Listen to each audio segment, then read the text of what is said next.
I woke up that morning smiling. 10 years. I even said it out loud. 10 years today? I wore my best shirt, the one Laura liked, and I walked into the office early, expecting maybe a handshake, maybe a joke, maybe nothing at all. Happy anniversary, man, I said to Daniel when I passed his desk. He didn't smile. He just said, yeah, hey, and looked back at his screen. At 10 sharp, Melissa emailed me. Please come to conference room B. No emoji. No explanation. When I walked in, Victor was already sitting there. Melissa didn't meet my eyes. Have a seat, Victor said. What's going on? I asked. Is this about the project review? Victor cleared his throat. This won't take long. Melissa slid a folder toward me. Due to restructuring, your role has been eliminated. I laughed. You're joking. Victor shook his head. It's a business decision. A business decision?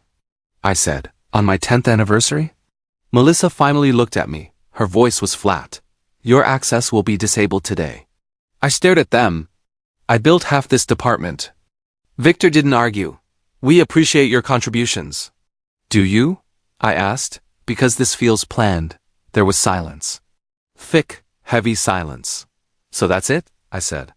10 years in a folder? Victor stood. Security will help you pack. I walked out numb. People looked up, then looked away. I stopped at Daniel's desk. You knew, I said quietly. He swallowed. I couldn't do anything. You didn't even try, I said.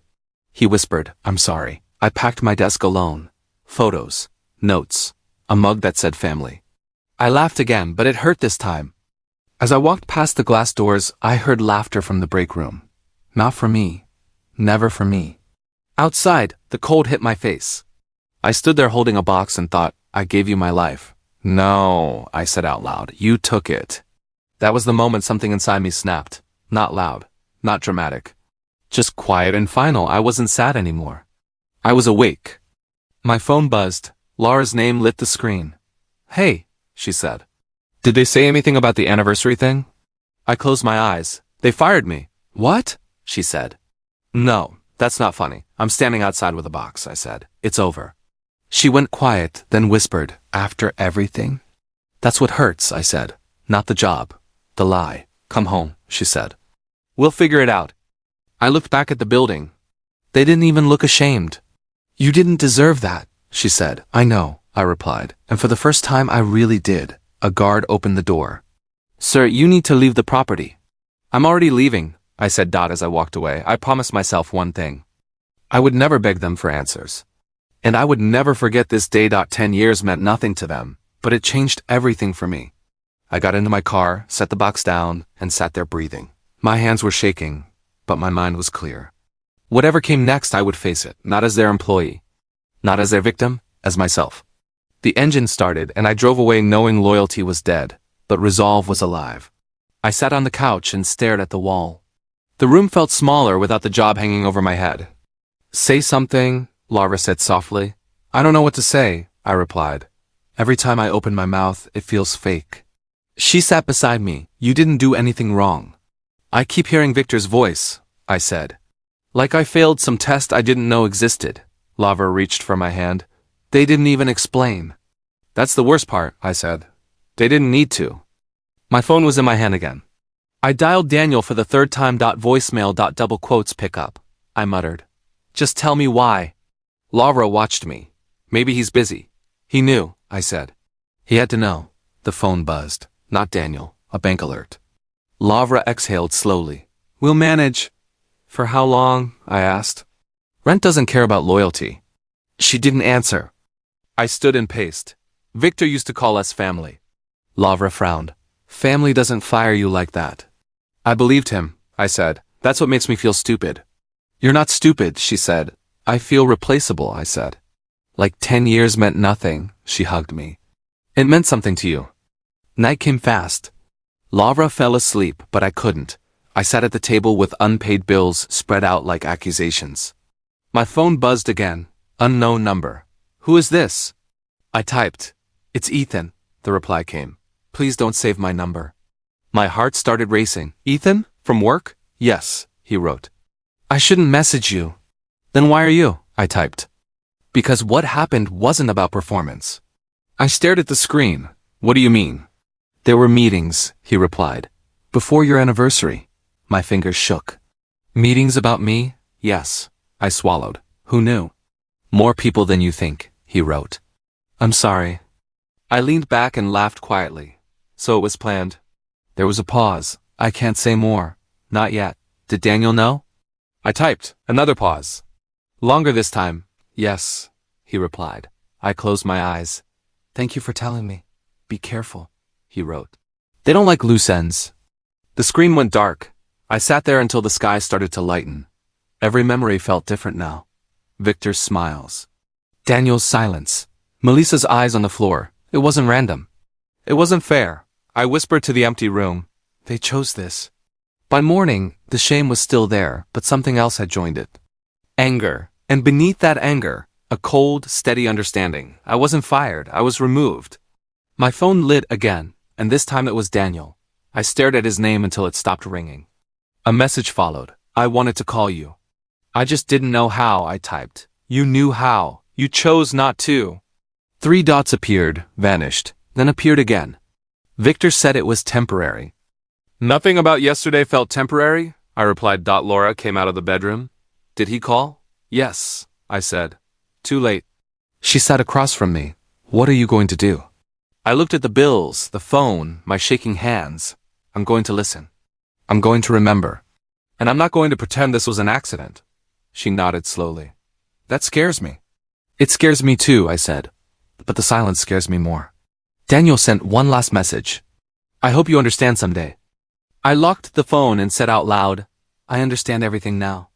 The night ended, but the damage stayed, burning quietly, waiting for the moment it could finally speak back then. I saw it while scrolling on my phone, not even looking for news. Daniel's face appeared on my screen, smiling beside Victor. The headline said promotion announcement. My stomach dropped. Laura leaned over. What is it? They gave him my seat, I said. They didn't even wait. She read the post and went quiet. I'm sorry. So am I said, for trusting him. I texted Daniel. We need to talk. He replied 5 minutes later. Okay. Calf near the office. He arrived late and stood there awkwardly. Hey. You didn't even call, I said. He sat down. I didn't know what to say. You knew exactly what to say, I replied. You chose not to. He rubbed his face. Victor promised me security. So silence had a price, I said. He said if I spoke up, I'd be next, Daniel said. I have kids.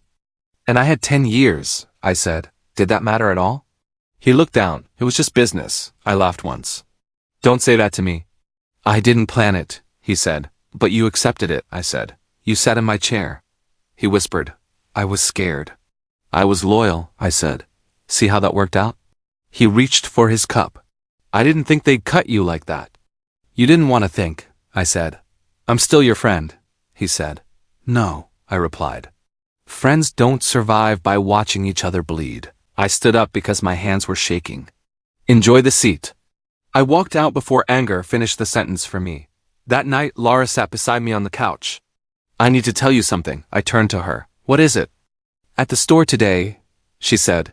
2 women from your office were talking. I stayed silent. They said audits keep getting delayed, she continued, and numbers don't match. I felt my chest tighten. So it wasn't just me. She shook her head. They're hiding something. My anger shifted. It slowed. It sharpened. The next morning I called Mr. Collins. He answered immediately.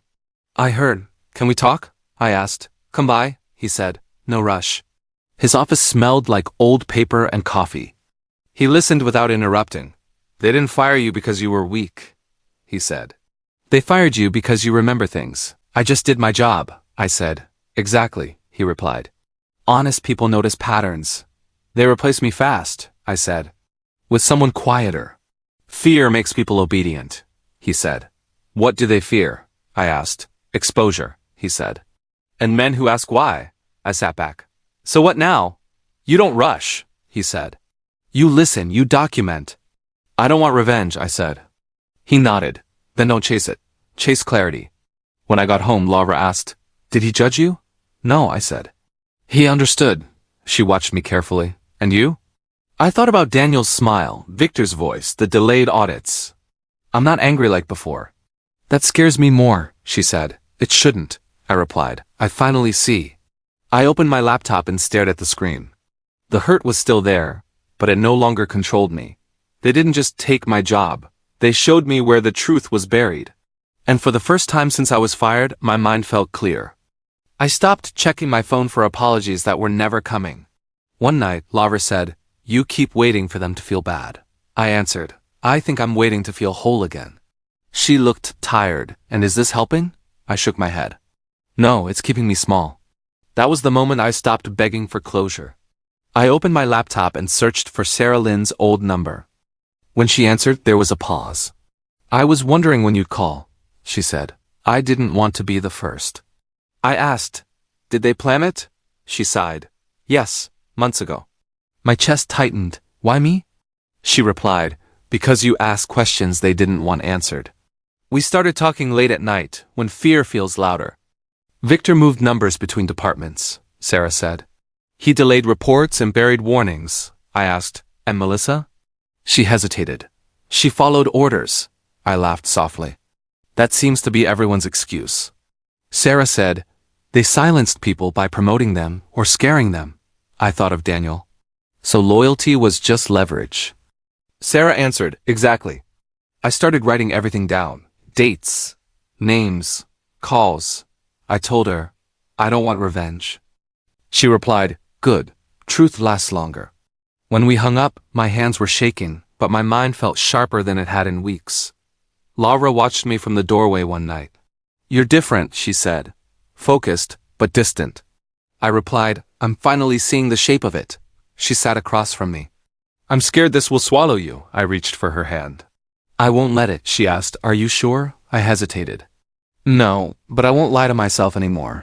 She whispered, "Promise me you won't destroy us chasing this." I said, "I promise I won't destroy myself for revenge." She held my hand tighter, like she heard what I didn't say. I built timelines and folders like armor. Emails led to contracts. Contracts led to names. Each discovery hurt, but it also steadied me. I stopped asking why they did it and started asking how.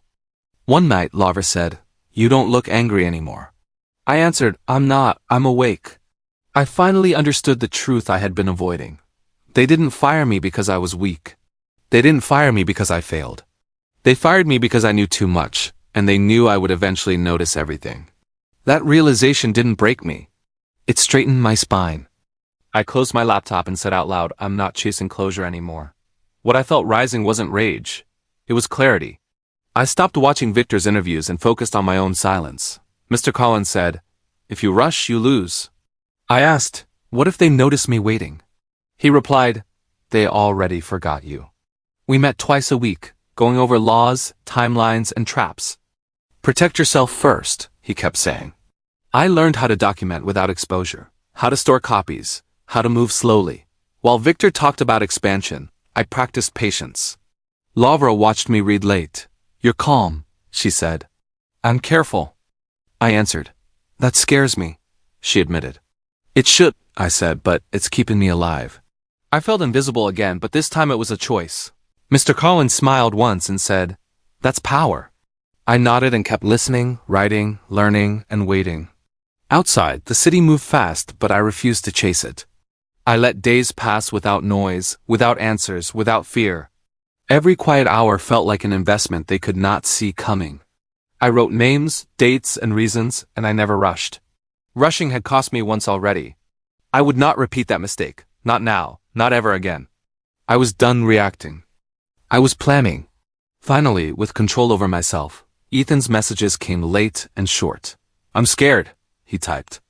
I replied, "Then stop," he answered. "I can't." Files appeared, stripped of names, heavy with truth. "You shouldn't be doing this," I told him. "They'll come after you." He wrote, "They already did." I felt the weight of pulling him in. "You can walk away," I said. "No," he replied, "not anymore. I promised I'll protect you." He paused, then sent more. I closed my eyes and whispered thanks to no one. Daniel called again, voice tight. "I just want to talk," he said. I stared at the phone and let it ring. Lara watched from the kitchen. "You're pulling people into this," she said. I answered, "They're already inside." She crossed her arms. I don't recognize you, I said. You recognize the fear. She shook her head, but she didn't stop me. I hated that relief followed guilt, but it did. Truth felt heavier when shared. I kept listening anyway. Silence had taught me enough. I wasn't done learning. And they weren't safe. Not from themselves.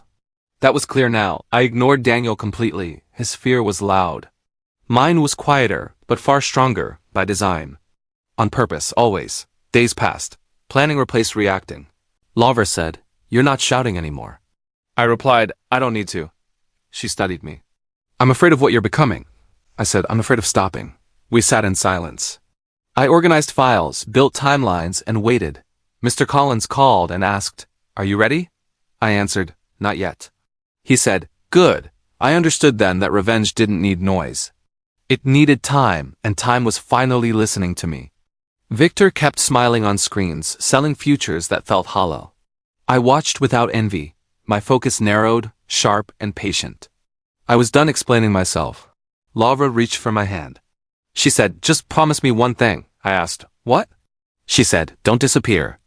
I answered, "I'm still here," but I was different, stronger in silence. I chose patience, every move waited, I controlled the clock. For the first time, it answered to me, that felt powerful. Quietly powerful, enough to finish, when the moment came. And it would, I was ready to wait, as long as needed. They underestimated patience, and I let them. Every single day. Until the end, on my terms, with time on my side. Finally in control at last. I sent the file the way Mr. Collins showed me, clean and boring and legal. No drama, just facts. Laura watched me hover over the button. "Once you send it," she said, "there's no undo." I nodded, that's the point. I clicked. The board didn't call me. They didn't threaten me, they announced an internal audit 2 days later. Sarah texted. "They're whispering," I asked. "Who?" She replied, "Everyone." She called after midnight. "Melissa is panicking," she said. "She's printing emails and asking who has access." I laughed once. She never looked at me when I was fired. Sarah said, "She's looking at everyone now." I felt calm, almost distant. Like watching rain from inside. Victor kept smiling in public, but meetings were being cancelled. Sarah said, "They're sealing doors quietly." I said, "Good." Laura touched my arm. "How do you feel?" I searched for anger and didn't find it. "Steady," I said. "That scares me," she replied. "Me too," I said, and meant it. Daniel sent a message longer than any we'd ever shared. "I didn't know it would go this far," he wrote. Victor told me to stay quiet. I was protecting my family. I read it twice and set the phone down. Laura asked, "Are you going to answer?" I shook my head. "No," she said. "Does that hurt?" I thought about it. "It used to," Sarah called again. "People are deleting files," she said. "People are crying." I asked, "Are they fixing anything?" She paused. "They're fixing themselves." I said, "That won't work." She sighed. "I know." I opened my folders and matched dates to names. Each match felt unreal, like a puzzle solving itself. Laura leaned on the counter. "Will this ever end?" she asked. I said, "I don't know." She waited. I added, "But I won't stop halfway." She nodded slowly. "Promise me you won't become cruel." I answered, "I promise I won't become careless." The words surprised me. They felt true. The audit notice went public, and the office went quiet. Sarah said, "No one is laughing anymore." I said, "Good." Victor didn't call. Melissa didn't call. Only Daniel tried again, softer this time. "I'm sorry," his message said. "I didn't think you'd do this." I didn't reply. I felt cold, but not empty. Laura watched the news with me. "Are you okay?" she asked. I said, "I'm different." She frowned. "Is that better?" I said, "It's necessary." She took my hand. "When does it stop?" I answered honestly, "When the truth stands on its own." We sat there listening to commentators guess and smile. I turned the volume down. "The man they humiliated is gone," I said. Laura squeezed my hand. "Who are you now?" I thought for a long moment. "Someone who finishes," I said. I stood up and closed my laptop. I wasn't shaking, I wasn't angry. I was ready. Whatever came next, I would meet it without begging, without noise, and without fear. The first crack had formed, and I could finally see the line it would follow until everything fell apart. Later, Laura said, "Promise me you'll stop if it costs us." I answered, "I won't trade you for a win." She searched my face. And if they beg? I said. I won't listen. My phone buzzed again. I turned it face down. That's new, she said. I smiled slightly. So am I breathed out and felt the calm hold. The plan was moving now, slow and certain, and I was done being rushed. For once, the future waited where I placed it, without asking permission anymore. I knew the shift had started when Victor spoke and no one nodded. Investigators sat across from him, quiet, writing. Sarah called me after. He's talking too much, she said. That's new. Lavra listened while I paced. Do you want this? She asked. I said, I didn't start it, but I won't lie. The phone rang again. Unknown number. This is Rebecca Moore, a woman said. I cover corporate fraud. My chest tightened. I'm not looking for attention, I told her. She replied, I'm looking for truth. I asked, why me? She said, because your name keeps appearing. I swallowed. And if I talk? She paused. Then you stop being a rumor. I closed my eyes. Give me time. She answered, I'll wait. 2 days later, my name was everywhere. Lavra read headlines aloud. Former employee raises concerns, she said. Are you ready for that? I asked. She took my hand. I'm ready for you, Rebecca called again. Victor is denying everything, she said. He's blaming procedures. I laughed softly. That's his favorite word, she asked. Will you go on record? I said, yes. My voice shook, but it didn't break. When the article ran, messages flooded in. Some thanked me. Some warned me. Daniel called, finally honest. He'll burn me, he said. Victor doesn't forgive, I replied. Neither does truth. He whispered. I regret it all, I said. Regret comes late. He started crying. I ended the call. Victor appeared on screens, smiling too wide. Rebecca texted. His confidence is cracking. Lavra watched me watch him. They'll come after you, she said. I know, I replied. Are you afraid? She asked. I said, I was. Investigators kept digging. Files surfaced. Stories aligned. My name changed shape. I wasn't the man fired quietly. I was the man who spoke. Laura worried about neighbors, calls, strangers. We can stop, she said. I shook my head. Not now. Daniel texted again. I was wrong, he wrote. I see it. I typed, seeing it late doesn't undo it. He answered, I know. That honesty surprised me. I felt no joy, only distance. Betrayal, I realized, eats itself when fed enough time. Rebecca asked for one last quote. What do you want people to know? She said. I answered, that silence protects lies. Lavra stood beside me when the piece went live. I'm proud of you, she said, voice shaking. I said, I'm proud you stayed. The attention grew, then steadied. Victor stopped smiling. Statements turned sharp, apologies turned conditional. Lavra asked, is this revenge? I shook my head. It's consequence. Daniel sent a final message. He's blaming me now. I replied, that was always coming. I sat back and felt something unfamiliar. Peace. Not relief. Peace. I wasn't chasing anyone anymore. I was watching gravity work. Lavra leaned against me. Will this destroy them? She asked. I said, they did that themselves. I understood then that power had shifted quietly. No shouting, no victory speech. Just truth standing still while lies collapsed around it. I breathed out slowly and said, I don't need to win.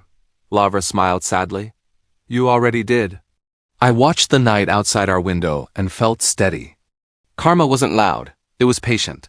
And it was finally moving without my hands. I knew the cost would linger. Friends would fade. Jobs would close. Lavra asked, do you regret it? I answered, I regret staying silent before. She nodded, eyes wet. The calls slowed. The noise thinned. What remained felt solid. I wasn't hunting justice. I was standing still while it arrived. I felt no urge to rush, no need to prove anything. The story was moving without me pushing. For the first time, my power came from restraint, not reaction, and I trusted it completely. I stayed quiet, watched carefully, and let the truth finish the work I had started, without fear, without apology, without looking back anymore now. I heard it first from Sarah. They're breaking, she said. Melissa went to investigators this morning. I asked, voluntarily? Sarah laughed once. To save herself. Lavra was standing near the window, listening. So they're blaming each other now? She asked. I nodded. That's what fear does. Victor's emails leaked hours later, sharp and angry. Rebecca sent me a screenshot. He's accusing everyone, she wrote. Even people who protected him. I shook my head. He always needed someone else to carry the weight. My phone buzzed again, unknown numbers this time. Stop ruining lives, one message said. Another followed minutes later. Please talk to me, I can explain. I showed Lavra. She raised an eyebrow. That was fast. I smiled without humor. Threats first, apologies later. The contrast felt unreal. Like watching masks fall in slow motion. Ethan called that night. I resigned, he said, voice shaking. I made it public. I sat down. Are you safe? He laughed nervously. Safer than staying. He told me about meetings, pressure, warnings disguised as advice. They wanted silence, he said. I couldn't breathe anymore. I told him, you did the right thing. He paused. I learned that from you. That landed heavier than I expected. I'll help you find work, I said. Somewhere clean. He whispered, thank you. Lavra listened quietly. When the call ended, she said, you didn't have to do that. I answered, I don't want to become them. She nodded slowly. That matters. We spent the next day reaching out, careful, quiet. Ethan landed interviews fast. Truth travels faster than lies when people are tired of pretending. Melissa's statement went public. Rebecca called. She's cooperating fully, she said. Emails, dates, everything. I asked, and Victor? Rebecca sighed. He's lashing out. Lavra watched my face. Do you feel satisfied? She asked. I searched myself. No. That surprised me. More messages came in, some angry, some begging. Daniel sent one too. They're tearing each other apart, he wrote. I don't sleep anymore. I didn't answer. Lavra touched my arm. Are you thinking about forgiving them? I thought for a moment.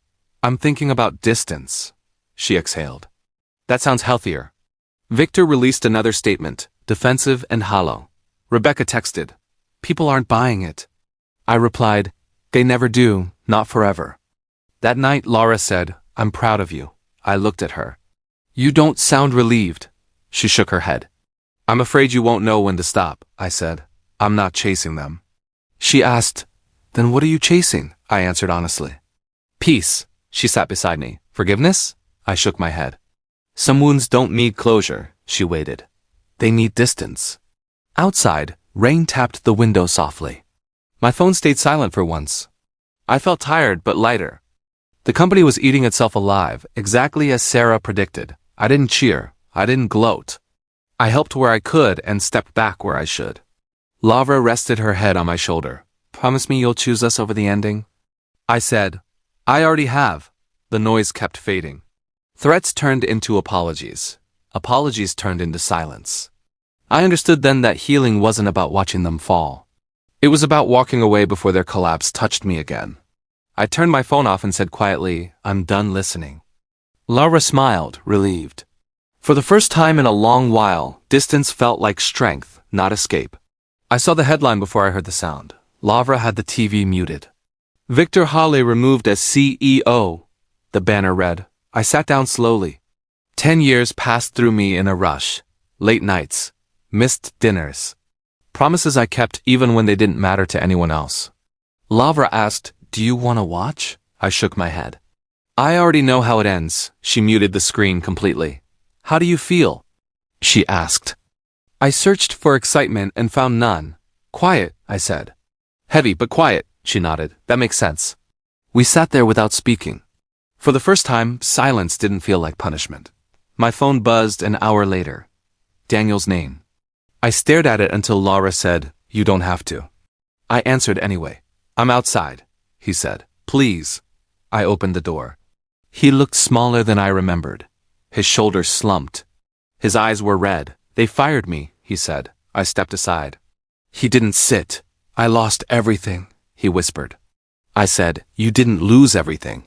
He looked at me, confused. You lost the job, I continued. You kept your lesson. He swallowed hard. Victor blamed me. I nodded. He always needed someone else. Daniel said, I should have warned you. I replied, I know. That was all. He finally sat down. Can you help me? He asked. I didn't feel anger. Just sadness. I can't fix this for you, I said. He nodded. I didn't expect you to. He rubbed his face. I don't sleep. I said, neither did I. He looked up. Do you hate me? I answered honestly, no. That surprised us both. I'm disappointed, I added. He winced. That hurts more, I said. It should. He nodded again. I hope I learned something from this. I stood. I hope you do too. He hesitated at the door. I'm sorry, he said. I replied, I know. Then he left. Laura watched him go. How do you feel now? She asked. I exhaled slowly. Lighter, she smiled. Justice can do that. I thought about revenge. The fantasies I once rehearsed. Revenge didn't heal me, I said. Laura tilted her head, but I said, justice steadied me. She took my hand. You look different. I nodded. The weight is gone. On the TV, commentators debated Victor's legacy. I turned it off. I don't need to watch him fall, I said. Laura replied, you already stood back up. That night, I stood in the kitchen alone and remembered every time Victor shook my hand and called me family. The memory didn't burn anymore. It faded. Laura joined me. You okay? She asked. I said, I think this is what okay feels like. She laughed softly. It's quieter than I imagined, I said. That's the point. We talked about tomorrow. About groceries. About nothing important. That felt important. When I went to bed, my chest didn't ache. The tightness I carried for months loosened. In the morning, Laura said, you slept through the night. I smiled. So did you. I realized then that watching Victor look small didn't make me feel big. It made me feel finished. I wasn't chasing closure anymore. I had it. Justice didn't celebrate. It settled. And for the first time since that meeting room, my breath felt full. I carried 10 years inside me, but they no longer weighed me down. They belonged to the past. I stood up, stretched, and said out loud, I'm free. I didn't expect the emails. They came quietly, one after another. Consulting offer, one said. Another read, speaking opportunity. Laura looked over my shoulder. That's a lot, she said. I don't want most of it, I replied. Why? She asked. I said, because it feels loud. I answered a few politely. Thank you, but no, one caller pushed. You could be a voice, he said. I replied, I already spoke. I closed my laptop. Laura smiled carefully. You're choosing peace, she said. I nodded. I'm choosing smaller. We rented a tiny office with cracked paint and too much light. Laura laughed. It smells like dust, she said. It smells like freedom, I replied. We argued about chairs, about names, about money. No secrets, she said. Ever, I agreed. No fear, I added. We shook hands like partners. At night we talked instead of worrying. I missed you, she admitted. I said, I was lost. We didn't fix everything fast. We just stayed honest. That felt new. Noah started a week later. He stood in the doorway and asked, Am I late? I said, You're early. He relaxed. I've never worked somewhere like this, he said. Good, I replied. Neither have I. He asked questions the way I used to, careful, curious, nervous. One day he said, What happens if I mess up? I answered, We fix it. He blinked. You won't yell? I smiled. Fear makes people quiet, I said. I want you loud. He nodded like someone learning to breathe. Not everyone understood my refusals. You're throwing away momentum, an old contact said. I replied, I'm building something I can sleep with. Laura overheard and laughed. That's the best answer you've given, she said. Some nights were still quiet and heavy. I'd wake up and ask, Are we okay?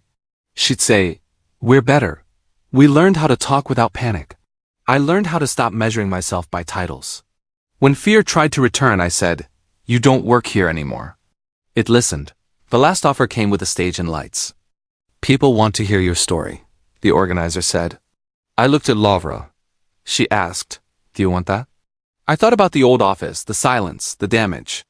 No, I said. I want tomorrow to be quiet. We walked home together. Noah locked up behind us and said, See you tomorrow. I believed him. At dinner, Laura reached for my hand. You didn't lose everything, she said. I answered, I lost the wrong things. She smiled. You gained yourself back. I considered that. Power used to feel like control over others. Now it felt like control over myself. I didn't miss the noise. I didn't miss the chase. I finally understood that winning wasn't standing above people. It was standing beside them without fear. When I turned off the lights that night, I felt something steady. Not excitement. Not pride. Peace. And for the first time, that was enough. Later, I sat with my notebook and crossed out goals that didn't fit anymore. "What are you doing?" Lavra asked. "Editing," I said. She leaned closer. "What stays?" I read aloud. "Honesty. Time. Sleep." She laughed softly. "Add coffee." I did. Noah texted, "Thanks for today," I replied. "Thanks for asking questions." He sent a smile. I remembered who I was before fear trained me.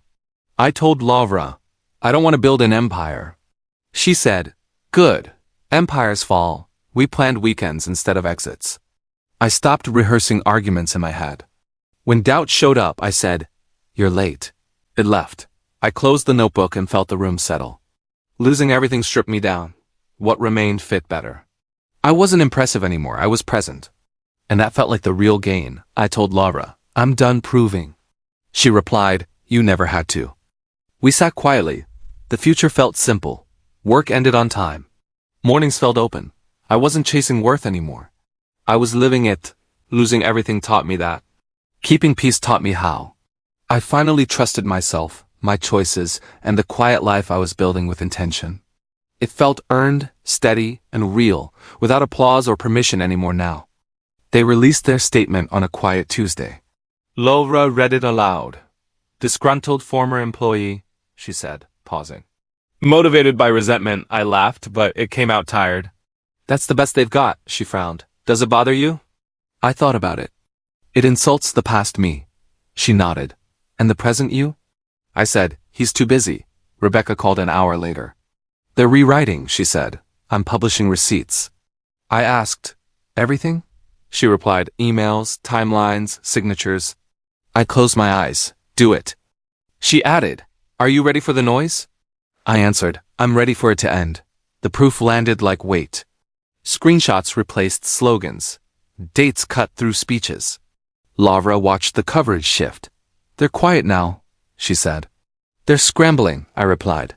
Rebecca texted, "They're contradicting themselves." I didn't feel satisfaction. I felt heavy. Daniel sent a message. "They're saying you were unstable." I typed back, "Truth doesn't need stability." He didn't respond. Investigators scheduled testimony. Lavra asked, "Do you want me there?" I said, "Yes." In the room, I spoke plainly. "I noticed patterns," I said. I documented them. "A lawyer tried to provoke me. You're angry," he suggested. I shook my head. "I'm precise." When it ended, Rebecca whispered, "You were calm." I said, "I'm done yelling." After, we sat in the car. Lavra asked, "How do you feel?" I stared ahead. "Tired." She took my hand. "That's honest." Messages poured in. Some apologized, some accused. I stopped reading. "Why now?" Lavra asked, "Why stop?" I said, "Because my life is elsewhere." She smiled softly. "Good answer." The company released another statement, softer this time. Rebecca laughed over the phone. "They're pivoting." I replied, "They're late." She said, "Anything else you want to add?" I thought for a moment. "No." Silence followed. It felt earned. That night I told Lavra, "Watching them scramble doesn't satisfy me." She said, "It used to." I nodded. "Now it exhausts me." She leaned closer. "What do you want?" I answered. "Mornings without alerts." She smiled. "We can do that." I slept deeply for the first time in weeks.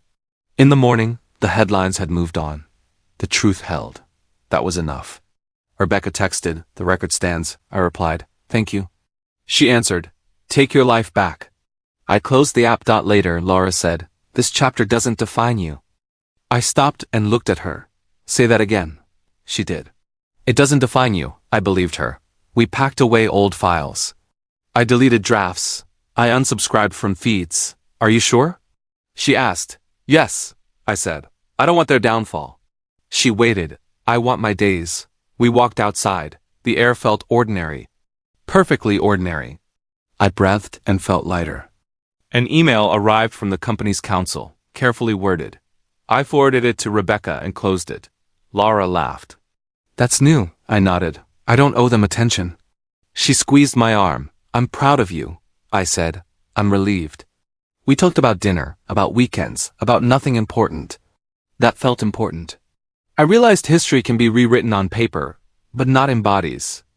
Mine felt steady. That was proof enough. At night, I said, I finally believe you. Lara asked, about what? I answered, that this doesn't define me. She smiled. Good. We turned off the lights. Outside, traffic hummed. Inside, the noise was gone. I wasn't a headline anymore. I was a person again. And that was the ending I wanted. I didn't expect Victor's message.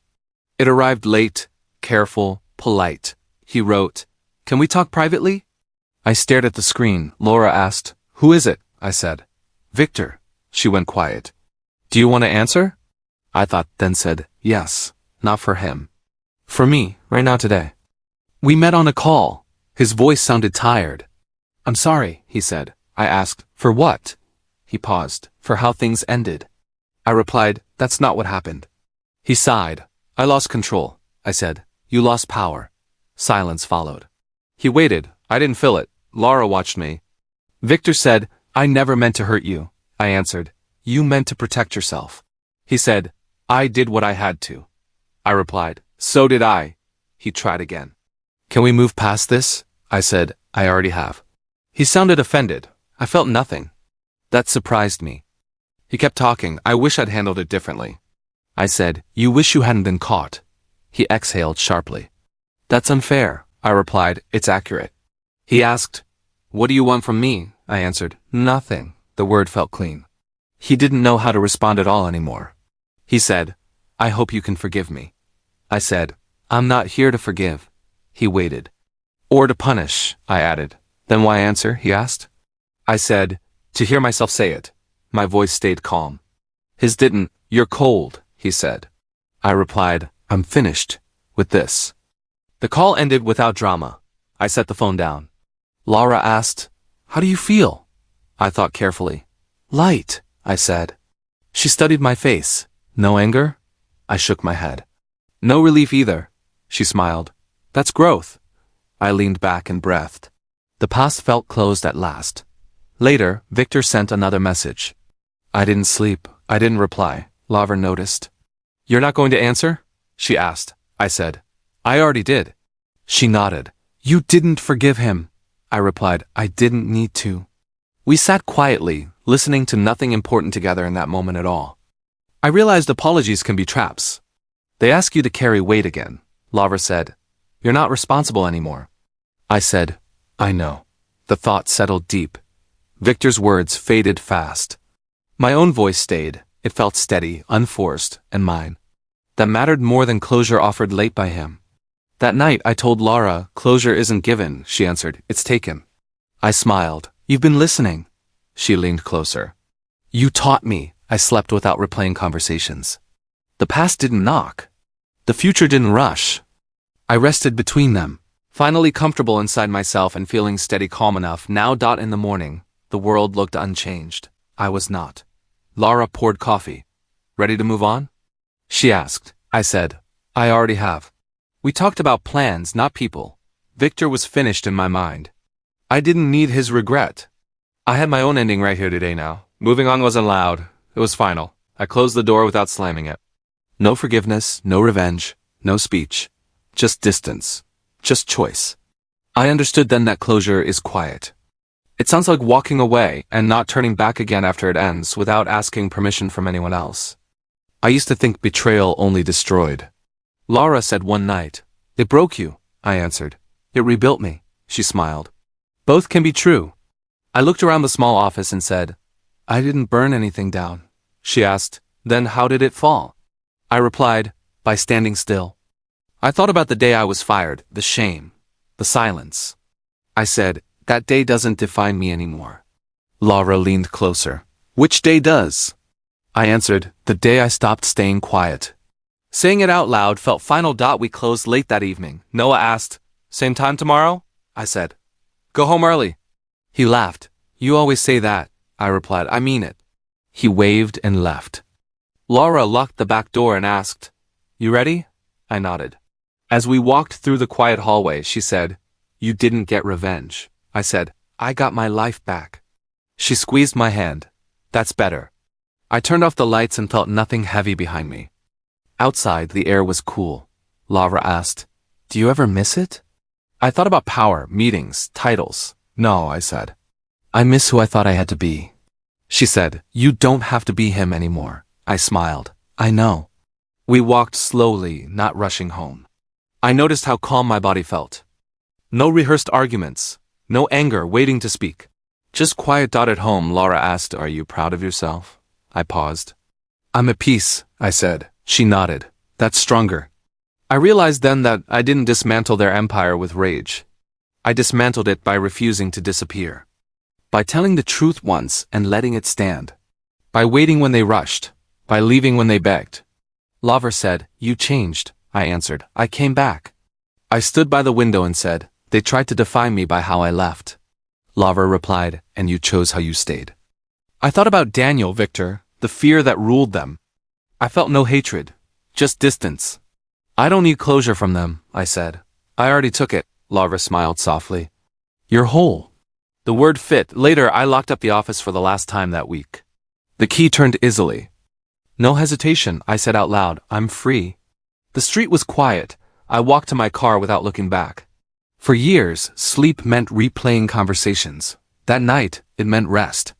I lay down and felt my body loosen. No anger burned. No voices argued. I slept deeply.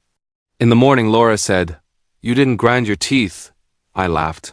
I didn't dream either. She kissed my forehead. Good. I understood then that survival isn't loud, it's steady. Betrayal taught me who not to be. Silence taught me when to speak. Truth taught me patience. I wasn't defined by what I lost. I was defined by what I kept. I walked away whole.